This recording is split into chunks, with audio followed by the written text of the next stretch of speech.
everyone, welcome to the Boys Club. I'm Clarke Wolfe. I'm Holly Payne. And this is our show You Should See. So Holly and I are going to talk about a film that may or may not have flown under the radar, but that we think is pretty awesome. Mm-hmm. And we would like to recommend it to you if you are looking for some new and exciting movies to check out. And or maybe movies that you just were like, I don't think I'm going to see that because of some reason. And this is a movie that I feel like has some bad juju surrounding it. Which I don't really understand. But because I feel like... Hopefully we'll be able to shed some light on Yeah, because I feel like every review that I read of this movie was incredibly positive. And the movie is? Bad Lieutenant, Port of Call, New Orleans. Okay, the longest, weirdest title ever. But fine. Yeah. It's a franchise that picked up 30 years, or however many years later. I think that's the misinterpretation. I think that's why a lot of people didn't bother seeing it. And when they did see it, they're like, what the F is this? Now, I've got a question right off the bat. Yeah. Have you seen the Harvey Keitel movie? Oh, yes. Okay, I have not. Okay. So, can you give a quick... here's my question. So, with Port of Call, New Orleans, you clearly have a corrupt police officer. Same thing with the original Bad Lieutenant. That was my question, because I'm pretty sure... That's the only crossover. Sure. That's the only crossover, and that's the reason I think a lot of people had a completely misguided thought about how this was going to play out. What do you mean? Well, basically, Harvey Keitel in the original Bad Lieutenant is a very bad cop, but it's a very dark film, and it's much more kind of on the level of, I don't want to say like Scorsese, but it's not. It's there's a lot of violence and there's no humor to it whatsoever. Sure. It's not a comedy. Not that the Bad Lieutenant, Port of Call, New Orleans is a comedy, but it has a lot of funny moments in it. In fact, in my opinion, it does feel like a I think dark it's absolutely a black comedy. Yeah. I'm going to go on record as saying that I think you know Port of what? Call... I'm jumping that okay, bandwagon. Cool. We agree. We agree that it's absolutely supposed to be funny in a lot of really fucked up ways. Exactly. And the original Bad Lieutenant was, gosh, now I'm forgetting the director's name, but it's not at all, it's a complete, besides the name and them both being cops, Harvey Keitel and Nicolas Cage, both being police officers, corrupt police officers, there is no connection to these two films. Okay. So that's all you need to know going in. And that's actually, I think that's why people were completely, it's like, what? I expected this to be, Yeah, what do you think the expectations were? You know what?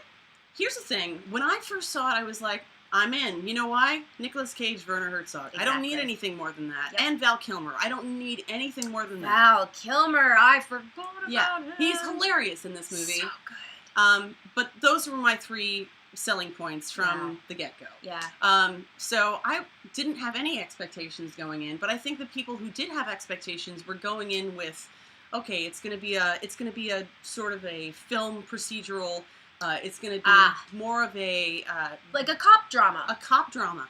Okay, I gotcha. That makes sense. Okay, so for me, I dragged my best friend Sarah to see this movie in theaters because I had read so many good reviews of it. Now, as you guys... read good reviews. See, now that's something to Yeah, I read great reviews of that movie. And also, as we've talked about on the show many, many times, I love Nicolas Cage. I think Nicolas Cage is a really good actor. I actually think Nicolas Cage is one of our finest actors. I agree. I agree 100%. He gets a bad rap for having chosen some projects that were a little more mainstream. But if you look at his track record, his films going back to Birdie, to even the comedies he did, Raising Arizona. I mean, he did a lot of stuff before he went into the... Before he was Nicolas Cage. Yeah. And by the way, listen, what the hell is wrong with being Nicolas Cage? He's fun. He's funny. Seriously, like, I don't understand where the flack comes from. If you're going to play into a persona fine, and then you're going to turn around and be Charlie and Donald Kaufman in Adaptation and kill. I mean, that's the thing. Why is everybody so... Okay, this is my overall thing about this movie, and I think it's a perfect commentary on Nicolas Cage. Mm-hmm. We, as a movie-going audience, want everything to fit in a box. Again, why this another reason why this particular film it's like is outside the box. There's no texture. There's no meaning. Like, audiences are really uncomfortable with something that's going to take them in one place 1 minute and another place in another minute. And with Port of Call New Orleans, you know, the truth of the matter is this movie is crazy, but in a good way, not in a lazy way, and not in it works. It does. And it's the same with Cage. You know, Nicolas Cage is a diverse actor. He's a diverse talent. Yeah. Speaking to Nicolas Cage's, like, diversity, one of the things that he did, and he has said this, he's put this on record as saying basically he didn't want to weird himself out of certain other mainstream roles earlier in his career. Right. So he started to choose some things that were more, you know, blockbuster fare. Right. So, and he by the way, he killed in those too. So, yeah. You know, maybe they weren't the things that you were used to seeing Nicolas Cage do before that. And, you know, I think one of his strengths is that he's an incredible character actor. As well as being an amazing leading man, he's an incredible character actor. And he's so varied in every single one of his performances. And actually, speaking to the fact that he has such a range, I was actually at the Port of Call New Orleans, Bad Lieutenant Port of Call New Orleans screening with Werner Herzog and Nicolas Cage at the Aero Theater just last month. And it was interesting to hear Nicolas Cage talk about his acting style. Sure. Because one of the things he mentioned is, I think one of the, there was a Q&A and one of the audience members asked him, so how do you feel about, you know, your over-the-top acting style? What do you have to say about, you know, people saying you have an over-the-top acting style? And what Nicolas Cage said, and I think he put it very succinctly, is he's like, show me where the top is and how to go over it. Because what your top is may not be mine. Exactly. You know, he talked about, like, having sort of more operatic style of acting. But that's, you know, that's just something he pushes himself on. He decides that while he's figuring the character out. And by the way, in the context of Bad Lieutenant, it absolutely works. He's a drug addict. I mean, come on. Yeah. Like, what do you think drug addicts act like? Yeah. What do you think people who are in corrupt positions of power, who are abusing their power to facilitate an addiction, what does that look like exactly? Yeah. How does it not look like a fucking crazy person putting a gun in someone's face? Right. Like, I don't understand how we get... I don't know. I just think that any sort of flack that might have come along with Port of Call New Orleans is just bullshit. Yeah, I also have to say about this film, there's a lot of people, this is one of the films that Nicolas Cage did after he'd done a run of let's see, National Treasure and a bunch of other films. And basically this is, if you love Nicolas Cage and the quirkier stuff that he does, and Clarke and I are big fans of Nicolas Cage, obviously, and all of his stuff, but I really love some of the quirkier stuff he did, and this is a callback to a lot of, you know, he takes a big bite out of this role, and it's just so much fun to watch him. And he's committed. So committed. So committed. So committed that, sorry, go ahead. No, go ahead. I was going to say, one of the things that he said in this Q&A, and I don't want to give away any spoilers, but one of the things he did say is that as he's having these, he starts deteriorating, stealing drugs, you know, there's he's a very corrupt, drug-addled cop in this, and he started calling back people that he knew who had drug issues, and his voice changes during the course of this film. I noticed that. And his mannerisms, his body language, everything about his character, you see a physical change and a vocal change in him as he gets more and more addicted, as he gets more and more, and basically he's taking, not to give too much away, but he's taking some of these drugs because he has back issues. That's not giving away a huge plot issue, but you see that change happening, and he spoke to that and said, you know what, people called me out on that, making that choice as an actor. He said, I've seen a lot of friends of mine with drug issues. Yep. This is what happens. I also want to say, it's to that point, I think that this movie, because it's a big commentary on a lot of different things. This movie has a lot to say. Don't be fooled by the quote-unquote over-the-top performance or whatever. You know, this movie, in terms of drug addiction and in terms of it, you know, I think it's a big comment on our prescription culture.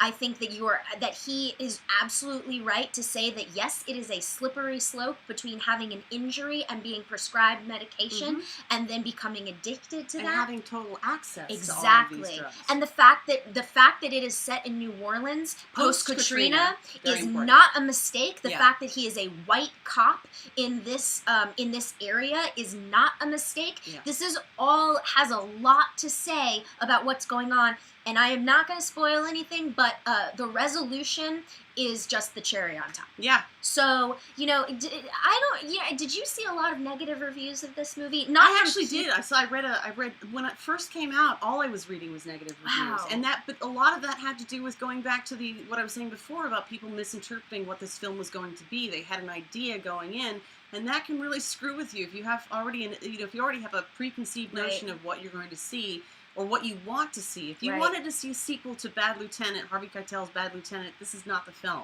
This is not the film at all. And you have to take into consideration, too, that Werner Herzog was having as much fun with this as Nicolas Cage was having with it. And he takes some artistic license in this film that, again, going back to seeing that Q&A that I saw of the two of them, Werner talks about basically, like, this is...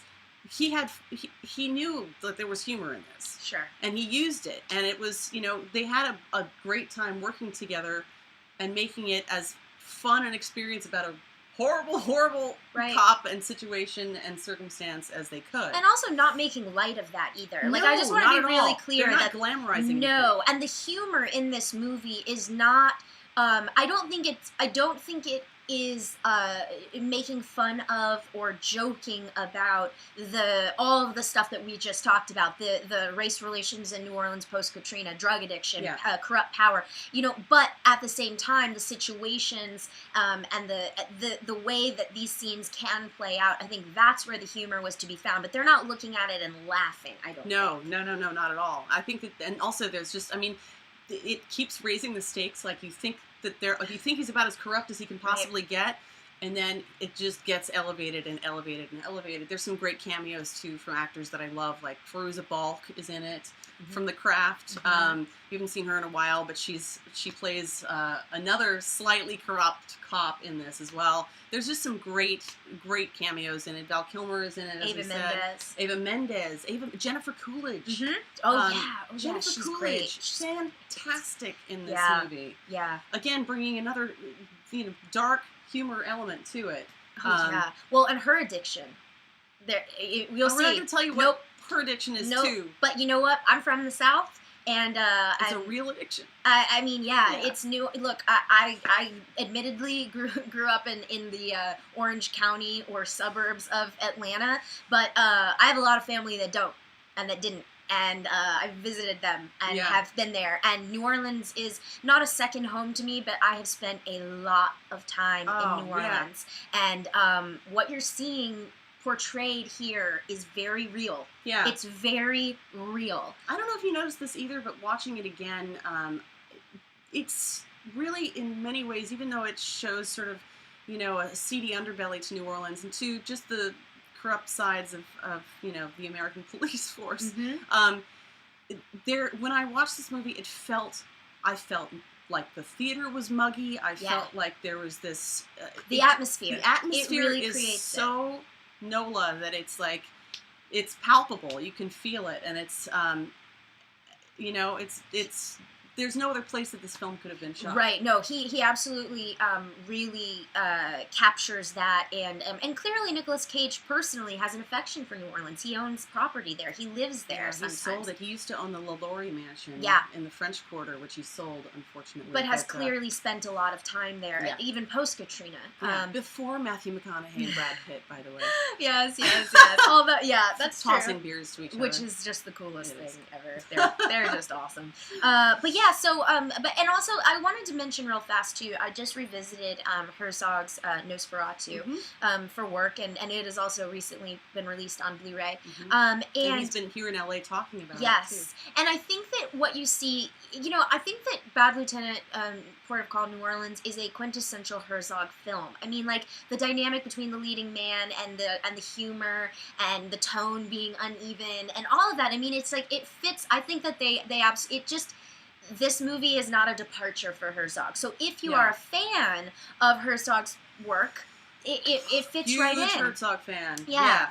Yeah, absolutely. It totally it's works. absolutely within the wheelhouse, and it's definitely worth the watch because all of the performances, from cameos to featured, are strong and authentic. Yeah, even from, I mean, some of the bit characters, the bit roles that happen in this, some of the things that Nicolas Cage, even the actors that Nicolas Cage engages with, there's one scene in particular that happens in a parking lot. I'm not going to go too far with that, but even those actors, it's like, everybody is working so well together in this film. I wanted to mention one other thing about that Q&A, which was interesting, because you could tell, I mean, this is just, maybe this is a little bit of gossip, but basically, Werner Herzog and Nicolas Cage talking about making the film together. You could see, because Herzog has had so much experience with multiple documentaries, he's done more of that than he has worked with actors. He's worked with a lot of actors, obviously Klaus Kinski.